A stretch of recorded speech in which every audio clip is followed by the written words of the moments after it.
Slide 22. Je passe maintenant à la troisième et dernière partie. Et je vais essayer de rendre ça un peu plus vivant, en abordant maintenant l'enjeu de la conflictualité. Tout texte qui parle directement des mondes sociaux et politiques, comme par exemple le travail, fait écho à une conflictualité existant dans le monde réel. Je prends un exemple un peu pour emmerder. Même un auteur comme Saint John Perse, poète hermétique, chez qui le texte semble vraiment bien fermé sur lui-même, parle, à mon avis, de réalités sociales et historiques porteuses de conflictualité. Ici, je pense notamment à un petit recueil qui s'appelle Éloge, qui date de 1913 ou 1911, je ne sais plus, que j'ai lu récemment. On a toujours tout déjà relu. Bref, le poète en retrait, comme l'écrivain engagé, sont amenés, à mon sens, à opérer une gestion de la conflictualité. C'est ça l'idée principale. Gérer la conflictualité littérairement est un acte complexe, souvent équivoque, et presque tout le temps traversé par des points de tension ou de contradiction. Cela dit, il y a quand même une organisation polaire de cette gestion, donc polaire au sens de polarité. Je dirais grosso modo qu'un texte est plutôt conflictualisant quand il cherche à faire saillir les conflits sociaux et politiques, et je dirais à l'inverse qu'un texte est plutôt déconflictualisant quand il cherche à les résorber, à les pacifier dans l'espace du texte littéraire. Dans les deux cas, c'est plutôt. C'est-à-dire qu'un texte exprime le plus souvent une position de manière tendancielle, ce qui n'exclut pas des prises de position tranchées qui se recoupent avec les textes engagés dans un sens ou dans l'autre, du reste, et qui professent une forme de dogmatisme et ou de parti pris idéologique fort. Bon. On aurait peut-être des exemples de cela chez un Paul Nizan, qui voilà, faisait pas dans la dentelle au niveau des prises de position. À quoi je souhaite donc immédiatement ajouter autre chose, c'est que la conflictualité ne se recoupe pas avec la politicité. La conflictualisation, donc le fait d'être politique, la conflictualisation n'implique pas nécessairement une politisation déterminée. Et la conflictualité en tant que telle n'indique pas l'orientation qui la meut, ou pour le dire avec Althusser, la volonté dont elle est porteuse. Et là, je vous lis un petit extrait que j'ai fautivement oublié de mettre sur le PowerPoint, qui se trouve dans la 7e partie de Pour Marx. Et Althusser parle donc de l'idéologie en ces termes. Il dit, je cite, « Dans l'idéologie, le rapport réel est inévitablement investi dans le rapport imaginaire. Rapport qui exprime plus une volonté, cette volonté est soit conservatrice, soit conformiste, soit réformiste, soit révolutionnaire. Qui exprime donc plus une volonté, voire une espérance ou une nostalgie, qu'il ne décrit une réalité. » Le rapport imaginaire, c'est ce que j'appelle la composante idéologique, porteuse de cette volonté, donc qui est porteuse à son tour d'une direction conservatrice, conformiste, réformiste, révolutionnaire. À mon avis, il est possible de déceler une telle volonté dans tout texte, et il est possible de déceler ces différents types de volontés qui sont au fond différents types de projets de société, peut-être on pourrait dire, sous des formes soit conflictualisantes, soit déconflictualisantes. Donc ensuite, c'est combinatoire. Ensuite, en droit, toutes les combinaisons sont possibles. Étudier la gestion de la conflictualité, c'est donc étudier la mise en forme d'un problème littéraire et politico-idéologique. C'est s'intéresser à des stratégies de mise en texte qui tendent, pour X ou Y raison, à la conflictualisation ou à la déconflictualisation. Bref, il ne faut pas croire que la déconflictualisation serait nécessairement l'expression du réformisme et ou du conformisme, et que la conflictualisation serait la chasse gardée des révolutionnaires et des conservateurs.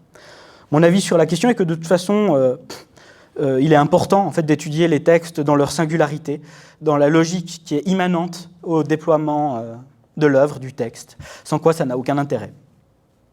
Mais je prends maintenant un exemple avec la slide 23. C'est notre cher ami Victor Hugo. Et c'est un exemple que je trouve efficace et parlant. C'est un passage donc, des Misérables de Victor Hugo. Vous vous souvenez peut-être que Jean Valjean, qui est en cavale pendant à peu près la totalité du roman, mais qui a décidé, après seulement une centaine ou 150 pages, de devenir un homme bon, Jean Valjean s'est retrouvé en bord de mer, dans la petite ville de Montreuil-sur-Mer. Et donc là-bas, il a un alias. Il se fait appeler le Père Madeleine ou Monsieur Madeleine. Qu'est-ce qu'il fait dans cette ville? Quelle est sa fonction? Eh bien, il est à la lettre un entrepreneur. Mais ce n'est pas un entrepreneur qui s'intéresse qu'au fric, évidemment. C'est un entrepreneur, pardon. Je vais boire. Un entrepreneur dont la finalité principale est d'apporter la prospérité à tous et à chacun. Bref, il est libéral, mais avant cela, il est humaniste. Monsieur Madeleine a donc une fabrique, une industrie dans sa petite ville, et l'une des travailleuses, c'est Fantine, la mère de Cosette, qui va devenir la fille d'adoption de Jean Valjean. Mais donc le travail, ici, en fait, il est présenté comme le lieu d'une résorption de la conflictualité, d'une pacification.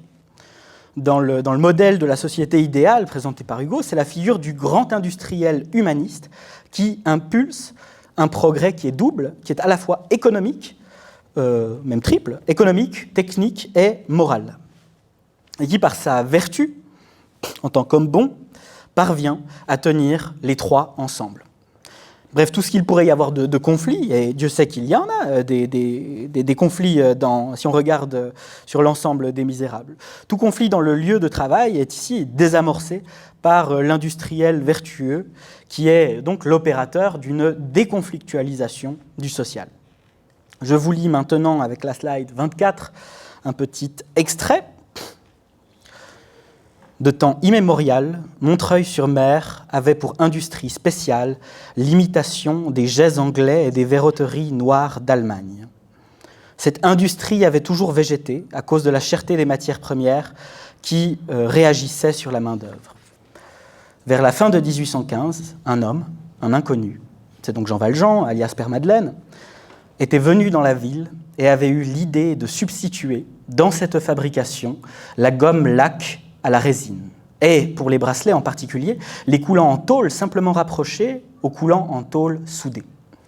Ce tout petit changement avait été une révolution. Ce tout petit changement, en effet, avait prodigieusement réduit le prix de la matière première, ce qui avait permis, premièrement, d'élever le prix de la main-d'œuvre, donc les salaires, bien fait pour le pays, deuxièmement, d'améliorer la fabrication, avantage pour le consommateur, troisièmement, de vendre à meilleur marché tout en triplant le bénéfice, profit pour le manufacturier. Win, win, win. Slide suivante, bitte. Ainsi, pour une idée, 3 résultats. En moins de 3 ans, l'auteur de ce procédé était devenu riche, ce qui est bien, et avait tout fait riche autour de lui, ce qui est mieux. On comptait qu'il était venu dans la ville avec fort peu d'argent, quelques centaines de francs tout au plus. C'est de ce mince capital, mis au service d'une idée ingénieuse, fécondée par l'ordre et la pensée, qu'il avait tiré sa fortune et la fortune de tout ce pays. Slide suivante. Je crois que l'extrait est assez clair, il parle de lui-même. Ici, l'entrepreneur n'est pas un Arnaud Lagardère qui aurait tout hérité de son papa. C'est un homme qui ne vient de rien, c'est le self-made man absolu, en quelque sorte. Mais c'est avant tout un homme vertueux. D'ailleurs, petit rappel, c'est ça qui lui a permis d'échapper au stigmate de son passeport, parce qu'au début, en fait, il n'y a personne qui l'accepte, parce que sur son passeport, c'est marqué que c'est un ancien bagnard, un forçat. Puis du coup, il y a tout le monde qui lui dit, qui le chasse, quoi. Et donc, c'est ça qui l'empêchait de se réintégrer socialement. Puis il a fait une action héroïque, si bien qu'on a oublié de lui demander ses papiers. Tant mieux pour lui. On connaît le discours qu'il y a derrière cette idée. Il suffit de donner une chance à quelqu'un de vraiment motivé. On connaît aussi il suffit d'avoir une bonne idée pour faire fortune. On peut se suffire d'un mince capital, n'est-ce pas? Ce sont là des clichés dont Hugo se fait ici, pour les besoins de son histoire, le porte-parole passionné. Ici, comment nier que les idéologèmes libéraux s'agencent précisément à la production de l'œuvre, qu'ils en sont les supports qui permettent d'acheminer une partie de l'histoire de Jean Valjean. Il ne s'agit pas de dire du reste que cette histoire se résume, ni ne se réduit à ces idéologèmes, mais que ces derniers en participent en fait. Et on voit bien que le but de la richesse dans la perspective qui est ici celle d'Hugo, ce n'est pas la richesse d'un seul, mais la prospérité de tous. Au chapitre 2 du même livre, enfin de la même partie, entre guillemets, les habitants jaloux, évidemment, de Montreuil-sur-Mer, se mettent à médire de Jean Valjean. On le voit comme un type qui veut s'enrichir, un ambitieux, etc.